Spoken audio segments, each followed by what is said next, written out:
I'm Shakaya. I'm in my 50s. I live in Canada. I live with my soulmate of 21 years and my two boys. And about 17 years ago, I received an invitation to go to this raw party. I didn't know what it was.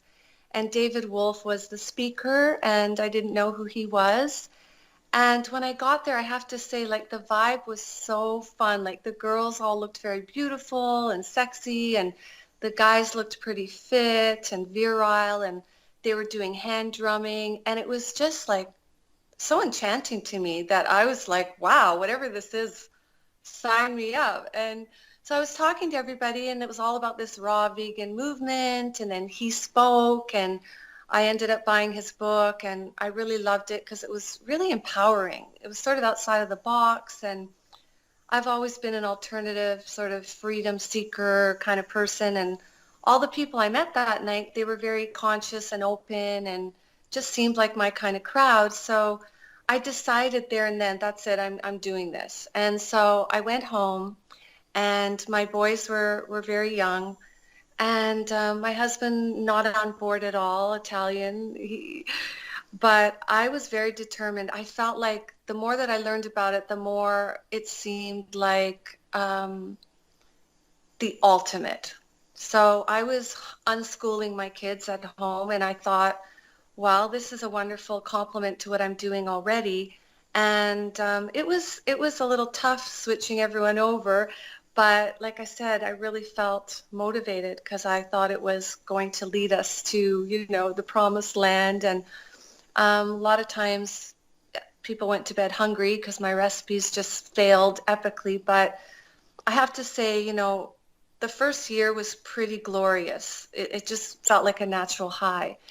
And then what started to happen was one of my children started to complain a lot of leg pain. And I thought it was just growing pains. And I would massage his legs at night, and then he'd wake up crying, and I'd massage his legs for an hour. And he also developed really itchy, dry skin on his legs. And I asked around in the raw community. I kind of knew everybody at that point because, just to backtrack a little bit, I had been invited to write on a blog called Raw Mom. And for some reason, my blog became so successful. It was driving so much traffic to the site that they asked me to kind of turn that blog into a full-fledged website, which I did. And then I ended up creating the very first Raw Mom Summit. So I interviewed people like David Wolf and Dr. Doug Graham and Shazzy and just all the heavy hitters in the raw movement. And so I knew everybody. So I, got like 20,000 people, or I think 12,000 to the first event. And then I did it again the next year, got 22,000. And it just grew, and I became sort of known. And so I asked everyone, Dr. Brian Clement, like just everyone, my son doesn't seem to be thriving. The other one is, but I don't know what's going on, and I'm really worried. And they all basically said, it's probably just detox, just sort of push through it. You should be getting everything on a vegan diet. He's fine, probably. And, that's scary when you're a mom of young children and it seems like someone's not doing as well. So I did continue with it for a few more months, just hoping, I guess, that it would clear up, but it didn't. So finally it was Shazzy. Well, first David Wolf said, try some raw milk. And I was like, really? I thought you can get everything on a vegan diet. And he was like, well, just try this. And Shazzy agreed, and Shazzy said maybe even some raw eggs. So I did the raw milk, and then I noticed within days he stopped scratching, and then within a couple of weeks it's like he was kind of back to normal. And that really should have been a big wake-up call, I guess, but I really felt so into this, and I really felt like I really bought into a lot of this idea of you're toxic and you've got to cleanse. And I know we do live in a toxic world, a toxic environment, but to be constantly cleansing and also to be cleansing and detoxing kids, it just doesn't make sense now that I think about it. But at the time, this was also new and exciting, and I really did believe it. It's like you can read studies on both sides. And at first I was, and then I guess through confirmation bias, you start to just really attract and gravitate to what you want to believe. So I just continued with it. And there were times, to be perfectly honest, I couldn't maintain it for myself.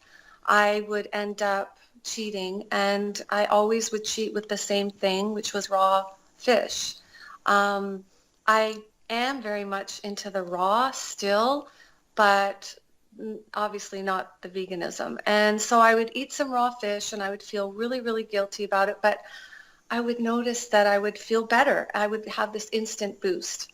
Well, a couple of years in, April 23rd, 2010, I ended up sort of saying publicly on Facebook that, because I was pretty well known as the raw mom, that, one of my sons wasn't really thriving. I've been sort of cheating and experimenting with a couple things here and there, and I really am questioning everything. And um, I had been sort of disassociated with some of the vegan groups, and they just didn't invite me to speak at their events anymore after this announcement.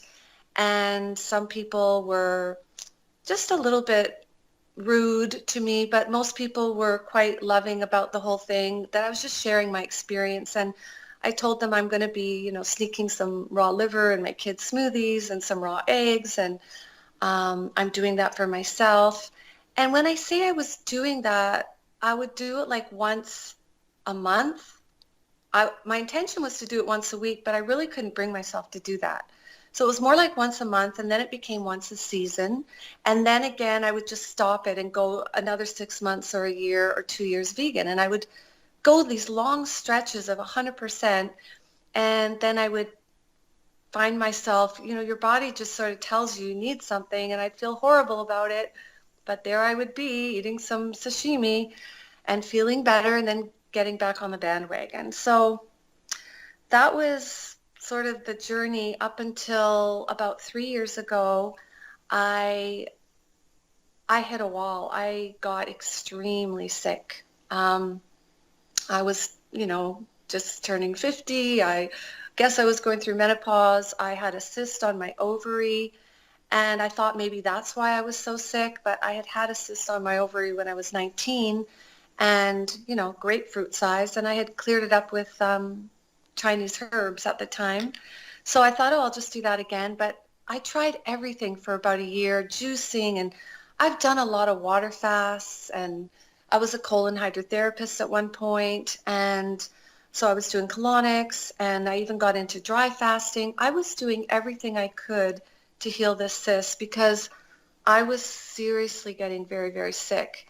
I mean, to the point where my husband had to carry me to the bathroom and actually feed me. I lost all my ATP. I couldn't even open my eyes sometimes and talk. I remember my older son, who was in his last year of high school, saying, like, should I quit school and start working for the family because you're so sick? And it was just a really, really scary time. And we didn't know what was wrong. There were about 6 times I was hospitalized, where out of the blue I would go into major tachycardia. If you know what that is, it's just rapid heartbeat.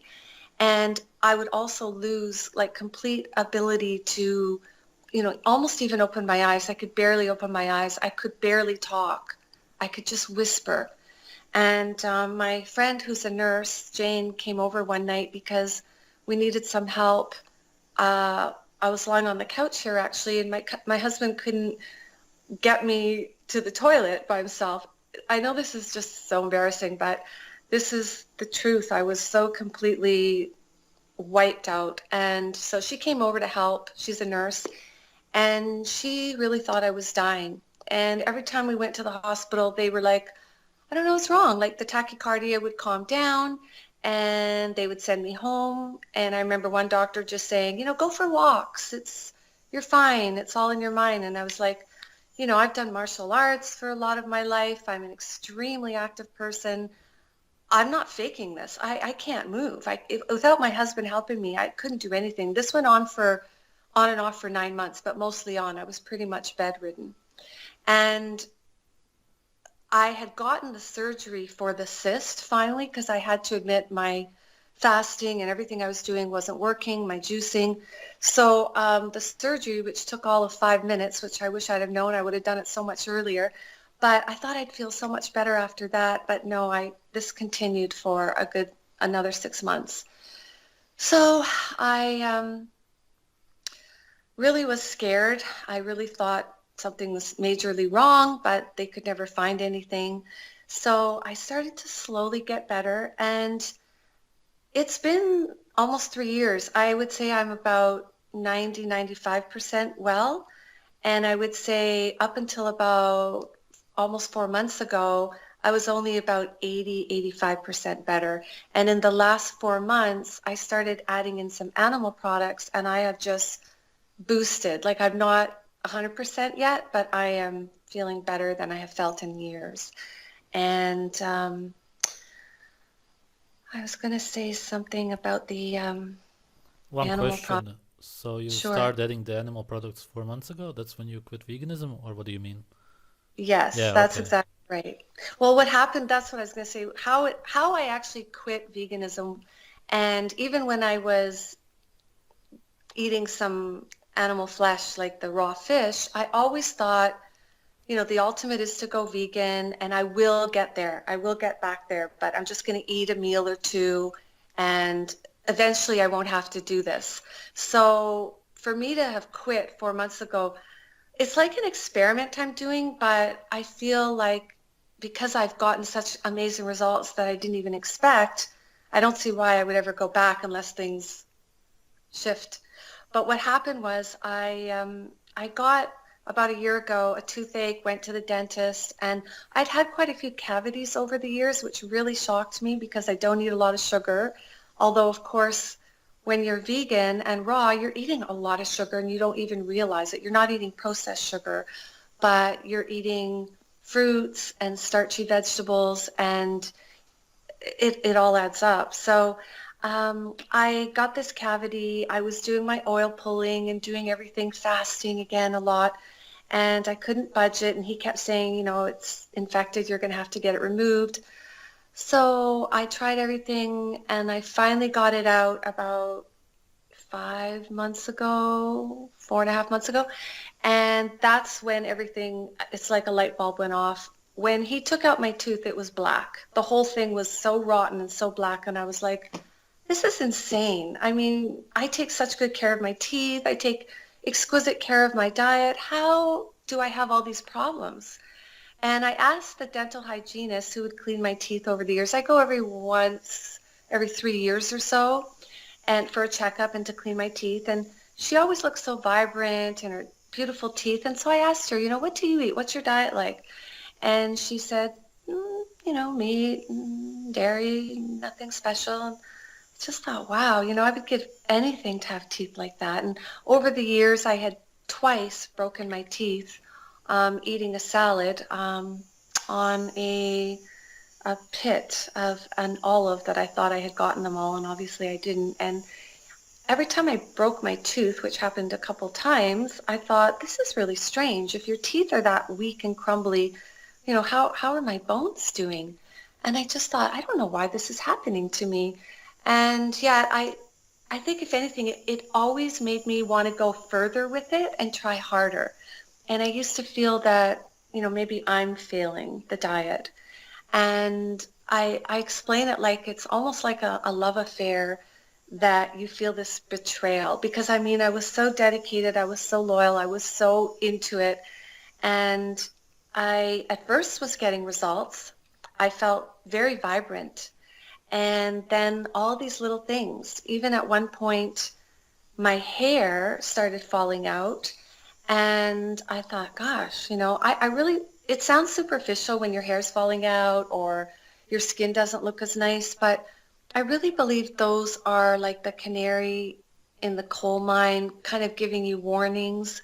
It's like first the body whispers, and then if you don't listen, you get a 2x4 over the head. And so my hair was sort of falling out, and then that wasn't bad enough, but my hair's naturally curly or naturally frizzy, and yet what I noticed was my hair was even more frizzy than usual. It was like a Brillo pad, like an SOS pad. And I was like, what is going on? My hair is so dry. And just little things like that. And then the teeth. And then I guess I really hit rock bottom this winter. I had this tooth problem, but I hadn't gotten it out yet. My boys had just left home for university, and I went into this terrible dark depression. And my insomnia, which I've had all along, I've never been able to budge my insomnia. And I thought for sure eating such a clean diet, I would like definitely heal that problem. But it got worse. It was so bad that I was suicidally like so depressed. I ended up seeing a therapist during the winter just saying, I know my boys have left. I know that's what's really, the cause, but it's also that I can't sleep. And I mean, when I say I have insomnia and I can't sleep, I mean it's very bad. I would sleep about 10 hours a week. I would go for days and not sleep, not even a drop, not even a nap here or there. And my kids knew that, my husband, my friends, everybody knows, and I've shared about that in my community over the years and blogs and other podcasts and always asking, for help, but just always feeling like doctors can't help me. I've got to find a way myself, and I'm going to start with diet. And I'm sorry, I'm sweating a lot. It's very hot where I live. It's summertime here, and it's either really, really freezing cold or it's really hot. I live in a snow belt, so we have really extreme temperatures, so I'm going to be sweating, glowing, as we women say. So, yeah, after the depression, and then I got the tooth out, and it was black, and I was so embarrassed. I was like, gosh, am I healthy or am I not? Like, mentally I don't feel well. Physically I don't feel strong. My teeth are crumbling and rotting. I mean, what is it going to take for me to realize something's not right in Kansas? Something's wrong. So I said, well, what am I going to do? I've always believed that it's not all about diet. There's other protocols like, grounding out in nature, and I do spend a lot of time in nature, and I have a pretty, you know, stress-free lifestyle, and good sleep hygiene doesn't seem to help. But I mean, I seem to be doing a lot of the things. The only thing I wasn't doing was, maybe eating some meat. And of course, I always thought I would never go back to that. I mean, I've actually been a vegetarian since I was 13, so going vegan wasn't that much of a leap for me. And I always thought for sure I would stay vegan. But after the tooth and the depression this year, I was ready to try anything. So I actually started with something that I thought maybe I could show you and your viewers if you want, which is Yeah. I went to the farm. I would always go to the farmers markets for my veggies. And now I started going for these duck eggs. And this one's not blue. A lot of them are blue. But I just normally, like, I started putting it in a glass and drinking it, which was really crazy. Something I wouldn't mind showing you too is, I don't know if anyone's seen these. I hadn't seen these, but when I started this whole, breaking vegan thing, I started with the eggs. And so I got these beautiful, I don't know if you can see them, quail eggs. They're beautiful colors, so I'm going to put one of those in. And that's how I started, was just drinking raw eggs. Like I said, I'm still very raw, and I think if I cook the eggs, it sort of denatures them. So um, as much as I had, like a mental resistance to doing this, I remember the first time I downed the egg, um, I honestly felt better right away. I was like, my cells, everything was sort of singing, and I was kind of intrigued by that. And so, cheers.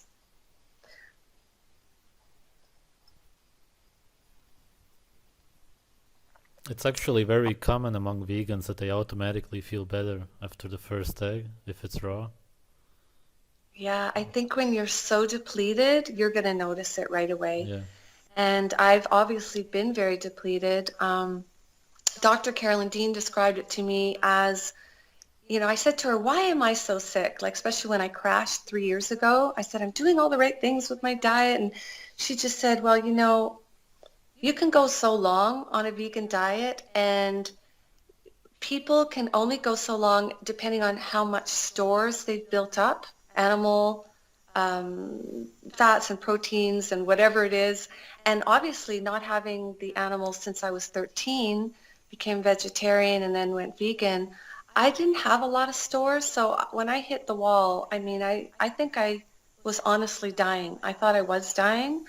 And she said, you can only go so long. It's sort of inevitable. And I thought, gosh, I know quite a few vegans who were doing okay, but you never know behind the scenes, and you never really know what their little, like I said, the canaries in the coal mine, the warnings, the whispers, you don't know really what they're going through.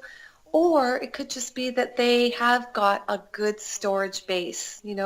So in my case, I was really, really depleted. So just eating the raw eggs, I feel amazing. I wouldn't do it otherwise. If there was any way that I could not do it, I wouldn't.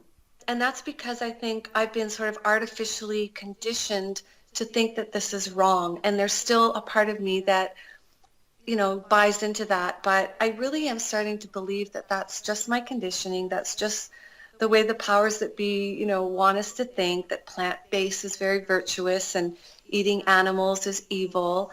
And I don't know if people are into conspiracy theories, but it feels like it's a very easy way to control the population by making them sick and weak and lethargic. And I know when I was a vegan, I thought, I'm outside of the box and outside of the system already. And that's, I think, the appeal for a lot of people. Plus, a lot of people want to, stop animal cruelty and animal suffering. And I'm certainly for all that. But let's be real. There's a huge difference between factory farming and, raising animals on a homestead or a family farm and giving them death in a humane way so that you can live and so that you can eat. And is that not the cycle of life? And we're so conditioned now through all kinds of means to just think that animals, are our buddies and our friends. And yes, we can love animals. And I think we really should treat them properly. And if anything, this sounds crazy to a lot of vegans, but I really have come to love animals even more now, if that's possible. I always did. But now I just feel so grateful for their sustenance, for what they provide for us. And I know some people think that's crazy and evil, but if you hit a wall, like I hit a wall where my poor family, what they went through and what I went through, I have compassion for animals, but I also want to have some compassion for myself. And I didn't for so long. It was always, the idealism. And I guess it caught up with me.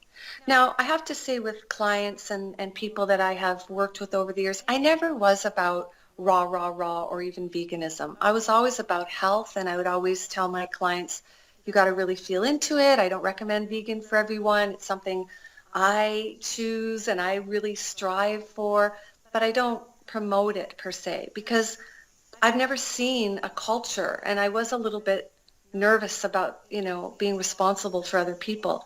And even with my children's diet, I would sometimes sneak in some raw eggs.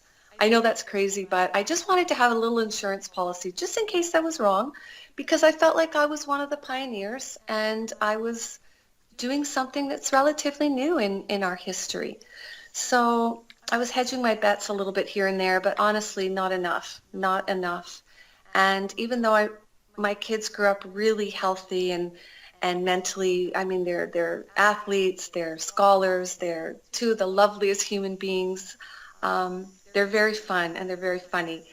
But honestly, they were hungry. I remember so many times when they would tell me, Mom, we're hungry. And I'd like, well, have more, have avocado, like have some nuts, and they'd be like, I don't want that. And I would say stupid things now when I think, like, it upsets me. And I've actually even apologized. I'm not here to apologize for my diet to anyone, but I I literally have apologized to my kids. I've told them, there were times when you were hungry, and I would say things like, maybe you're just thirsty. I read that in that book, Our Many Cries for Water, and how a lot of time we overeat and really we're just dehydrated.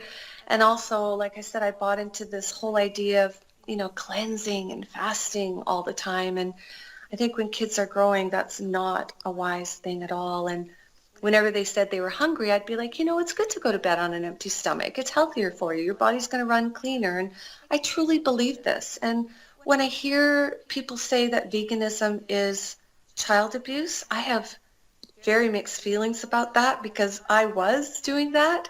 And yet I was doing it with all the love and all the consciousness that I had available at that time. And I put my children's well-being before anything. And that's why I was going to such extremes. But when I think of all these people coming up now, when I hear about a vegan mom, I really feel scared. I feel worried. I feel sad. And that's why I want to share this. I'm nervous to share this message because, I've had people, be very dismayed and upset with me, disappointed, people in the community. Obviously, there's a lot of people that I inspired with my recipe books and my lifestyle. And although I never promoted veganism per se, I always thought, well, I think most people are eating too much meat as it is. Everybody can pretty much agree with that.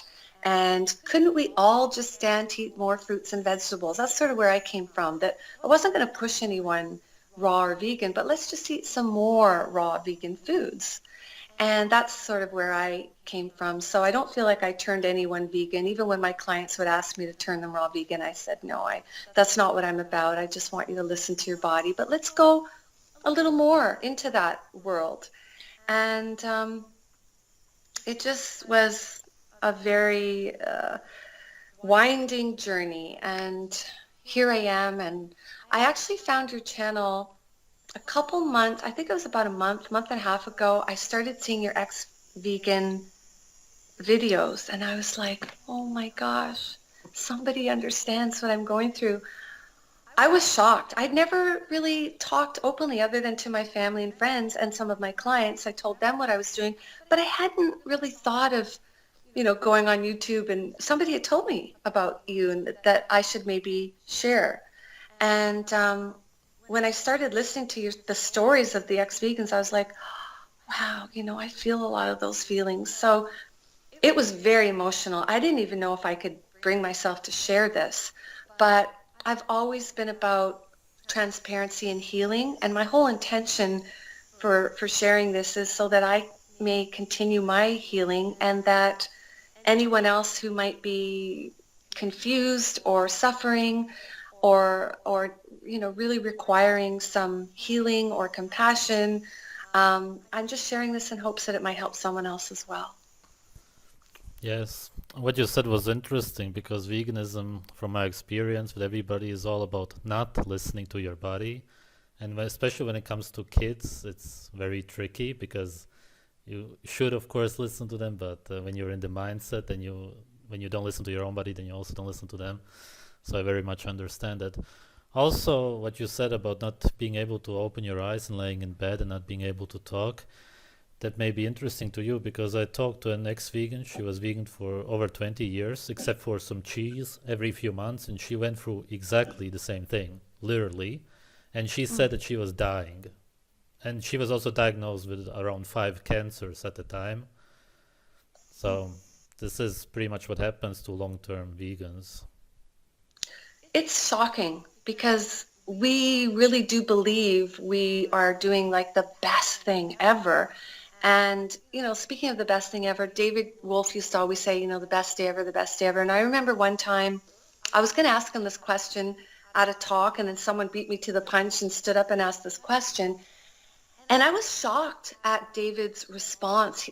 He just totally shot this guy down, which probably would have happened to me too if I'd asked it. I was so grateful the guy asked it. But he said, here we are, we're vegans, we're ecologically minded. So why are we flying these superfoods all, like the carbon footprint is so heavy, so high. And David Wolf just looked at him like he had two heads and was like, "Are you kidding me, dude? Like we have this technology and we have access to this." And I just thought that was a terrible answer because it doesn't really make sense when you're trying to eat a holistic, natural diet to be eating all these powders and all these things that are so exotic and come from faraway lands and are being shipped over.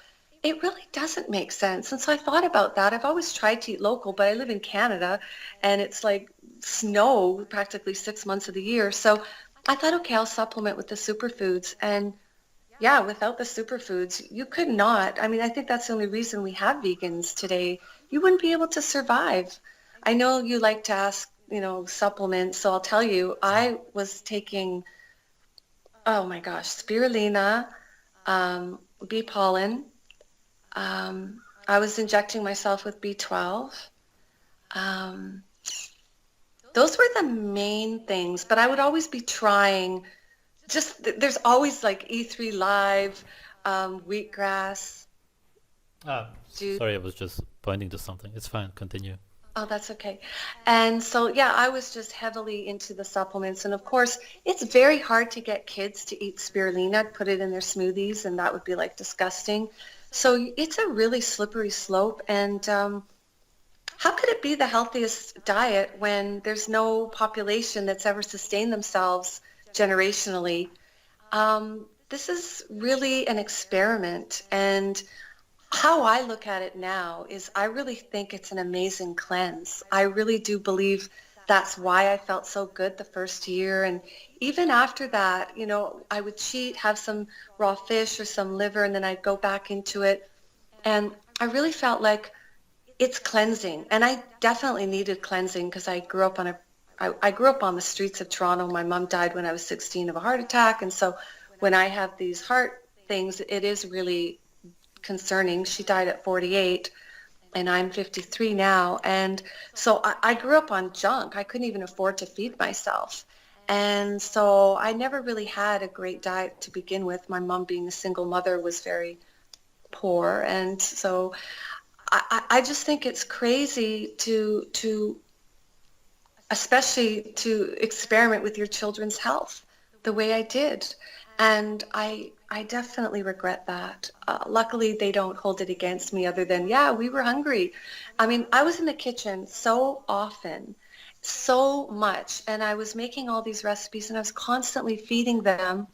And it really took over my whole life. And that's why I became the raw mom and I became so well known because I was doing it anyway. So I thought, let's share it. And hopefully my journey will make other moms' journeys easier because I'm going to learn these recipes and I can teach them and they don't have to go through that learning curve. So I thought it was a good trade-off. But I'm just so grateful that my kids were not damaged in any way. They're like Landon's a scholar. He just won the athlete of the year award at his university, and Liam as well. Like they're doing good, thank God. So I think other moms though, if the kids are really young, yeah, watch very closely for symptoms. I don't believe kids should be on a vegan diet. I think they need to be building, not cleansing. And I think vegan foods are cleansing. So that's my stand, and I'm not here to tell anyone what to do. I just really want to share my experience and hopefully people will, they'll get out of this talk whatever they require and I'm just going to trust that. What about your vegan contacts and friends that you had, and do you still have any contact, and are they still vegan? Well, the people that I know in the raw vegan community, there have been some excommunicators. For example, Daniel Vitalis, his friend, and he's gone really paleo and primal. There's probably quite a few, but I think I kept more in touch with the vegans. This is very, very new for me to be on the other side now. My vegan friends, I don't know how they're going to feel, especially, the more famous ones, whatever. I don't know if they're going to feel really upset with me.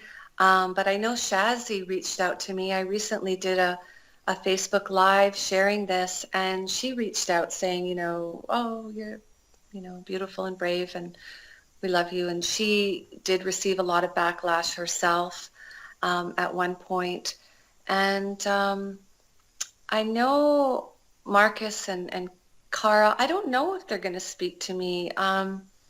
Tanya Savasta, Dr. Clement, um, there's so many. I honestly don't know how they're going to feel, how they're going to take to this, or even if they care, because I was never 100% vegan and I wasn't a big push for vegan. So I don't know if they really would care about my story, but we'll see who are the real people, and we'll see.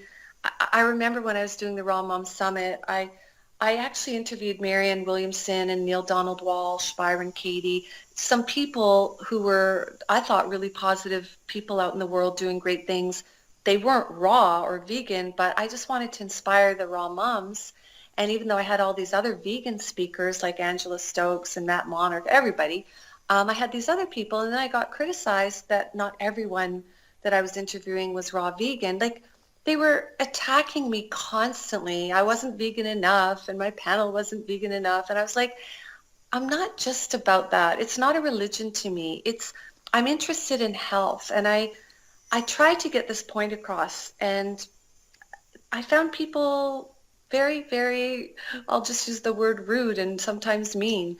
And I noticed when I was watching your videos, like the ex-vegan, how well you listen, how present you are. And I've seen people who are just so narcissistic and so, they can't even do that. Like, I remember Marcus Rothkrantz, and I do love Marcus, and he does look amazingly healthy in person. Like, he does glow. He's one of the healthiest vegans I've ever seen, because there's so many who aren't.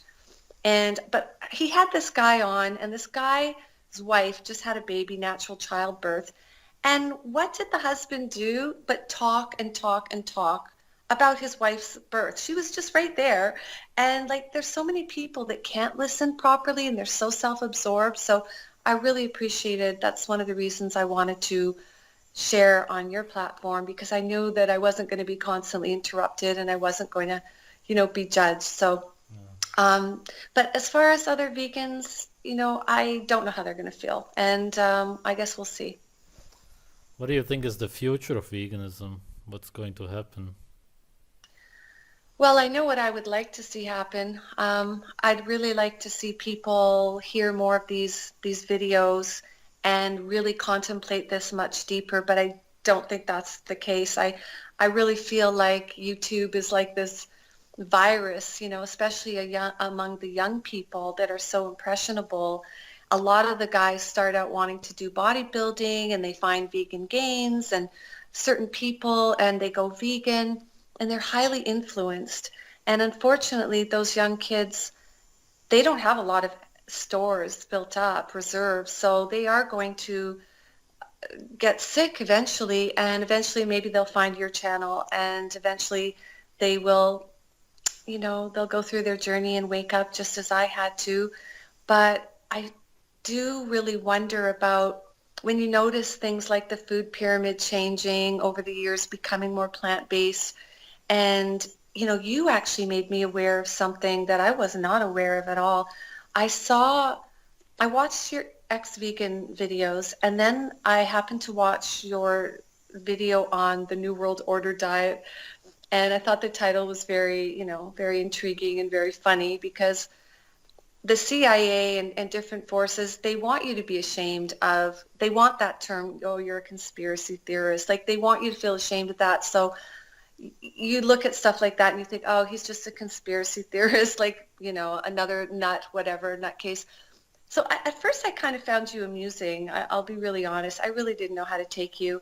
But when I saw this part in it where you're showing animals that we think are not carnivores, but they're eating other animals, I was like, well, this is very interesting. How come I never saw that? I mean, we unschooled our kids, and they had no TV, and we were always out in nature. And the only TV they ever watched was National Geos. We had like a whole library of, Mother Earth stuff and Animal Kingdom. And I tell you, we never saw deers eating chicks and goats eating things, fish and chipmunks eating mice. Like we just certainly never saw that. So I thought that was really interesting. Mm. And also I really do wonder about, why is there this big push for veganism everywhere? Is it just to save the animals? And if that were the case, then why aren't we looking at how we are producing our animal foods? And sure, we can do it better. It's not throwing the baby out with the bathwater and saying we shouldn't be eating meat, is it? Or is it really, this is what we've always done. This is what our ancestors have done, and that's how we've gotten here and have thrived. And unfortunately, if people continue with veganism, I mean, isn't it 1 in 3 couples already that are having infertility problems? And I know some people will say that's on the standard American diet. And yes, the standard American diet is shit. But I'm not talking about that, and I don't think you are talking about that. I'm talking about a natural diet with natural foods for humans. And there's so much controversy and question about what that is. And I know I thought it was fruits and vegetables for the longest time. I was told that, oh, there's so much protein in romaine and in these dark leafy greens. And so that's what I was filling my kids up with. And now I find out, it just isn't so. My kids started eating a lot more meat, and now they, once they left home, they do whatever they want. But even 3 years ago, I couldn't even cook for myself. So they were cooking for me, and I was, I was eating what they were making, and they were eating what they wanted. And they started eating more meat, of course, and I was getting some scrambled eggs and pasta and things that, but I just feel like there's like this sort of like this push from the top down. And is it to weaken everyone and control everyone? And we think we're the empowered ones. I think vegans, just like that first party with David Wolf, everyone seemed like creatives and visionaries. And yet, like maybe we're all really being duped because our ancestors certainly weren't vegan. And there's actually nothing wrong with hunting and eating a natural diet for humans, which is animals. That's what we would have eaten in nature. Also, one of your videos I thought was fascinating about, the fruits and vegetables that we are consuming, even if they're organic, unless they're wild, and even in the wild, they're not going to be the same as these highly cultivated, highly man-made fruits and vegetables. So there's a lot to be looked at, and I think that your channel is exposing some of the unfortunately hidden holes in veganism. All right. Thank you. Thank you. Thank you very much, Goatis.